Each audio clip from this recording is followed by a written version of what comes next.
These days we are learning about the power of words. Our beautiful temple, the Beit HaMikdash, was destroyed by words, by Lashon Hara, and the Ezrat Hashem will be revealed by the power of words as well, when we will focus on Lashon HaTov. The truth is that we always think about the power of words that we can have on others. And I think that it's time to focus on the power of words that is not just about other people that we might hurt in the way we talk.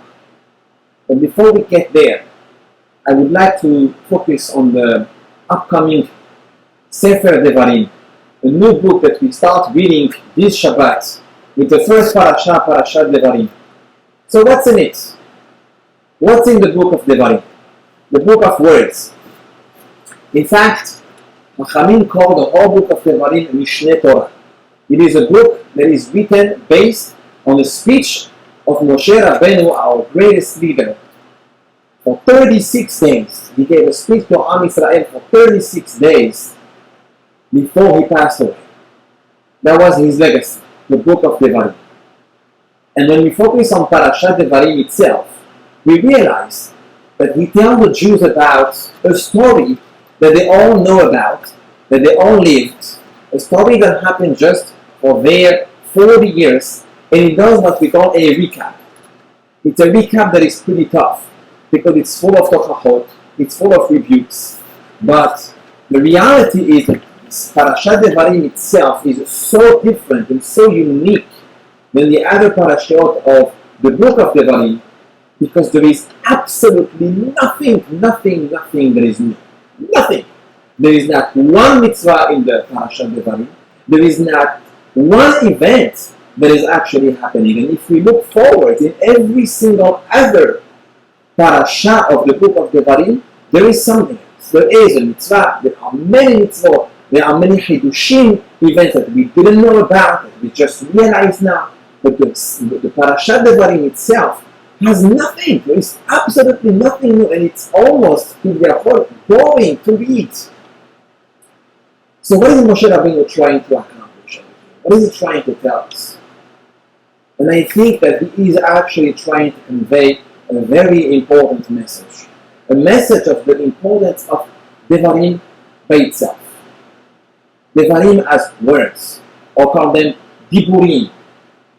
Because, you know, in Arabic, we have this expression called Haki, Balash. Haki, Balash, and Haki, you talk, and Balash. There's nothing in there.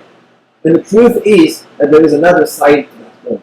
Sometimes, to talk more and more, we realize that there is something that is happening that can change us, that can make our life better. And this is exactly what Moshe Rabbeinu does, by the way, because you see, there is no response whatsoever from Am Israel. There is no dialogue. It's a monologue. The whole book of Devarim is just about what he says. We have no idea what they answer back. We have no idea what they feel. And maybe Moshe Rabbeinu is trying to show them, I am who I am, and I live this world as I am, because of the fact that even though I am not Ba'al Devarim Anochi, I have this handicap of words. Look how much I can talk. Look how much I give importance to words. Not making sure not to hurt you, but actually focusing on the positive, on the fact that it makes me feel better. And I want to give you an example for you to understand what I'm saying. We enter a period of Avilut, a period of sadness. We lost the Beit HaMikdash and we are mourning the Beit HaMikdash. And we have a lot of halachot of Avilut. Now, in those halachot, you should know something that maybe a lot of people don't realize. The right way to menachem avelim, to console mourners, according to Shulchan Aruch, in the halacha, is to just sit there and say nothing. Technically speaking, if the Abel didn't start saying something, then the menachamim, the ones who sit there, shouldn't say a word. He is poteach barosh. He has to start first. It is so wrong to sit in front of the Abel and just start talking. And I remember this and I remember that. Who asked you to speak? Maybe he doesn't want to speak. Maybe he doesn't want to say anything. Maybe the pain is too strong. You cannot feel what he feels. You cannot put yourself in his shoes. And this is why the way that you give comfort, you give room for the event, is to let him open up, to let him reconnect through words to the person that he lost, to the memories that he has from that person. And through that, he will free himself from the tza'ah, from the pain that he has. And he's going to feel better just by the fact that he spoke, just by the fact that he shared something with you, even if you don't answer anything back. And that is what Moshe Rabbeinu is trying to show on Israel. The importance of words, what they can do to a person when they are said the right way, and when they are shared, when they are just being expressed. It's not Haki Balash, it's actually something very positive. Especially when we go all the way to the end of the book of Sefer Devarim, and we have a very famous Haftarah or Haftarat Shuvah, the one that we read before Yom Kippur. Shuvah Yisrael Ad Hashem Elohecha, and the Navi says, Kehu Imachem Devarim. He tells the Jewish people, take with you Devarim. What does that mean? Take with you words. He talks about tefillah. He talks about the right way to pray. And I think it's very, very important right now to talk about tefillah, because tefillah is going to be such a challenge. You know how many times we find ourselves rushing through the Amidah, and as if we have nothing to tell Borei Olam, and then after the Amidah we start chatting around, which is wrong. But let me ask you, you have nothing to tell Borei Olam, but you have a lot to share with someone else next to you. You don't think it's not fair? And the truth is that because it's so hard, when you speak in your Amidah and you feel like, is Borei Olam listening? Am I really talking to him? I feel like I'm talking to the wall. So it's difficult. It creates this challenge. But the truth is that when you focus on the words, and mostly focus on the dibur, just free yourself, talk, say something that's happened. Look at Borei Olam as if he stands in front of you the whole time. Then you will realize that you can connect to yourself and you can connect to him much, much better.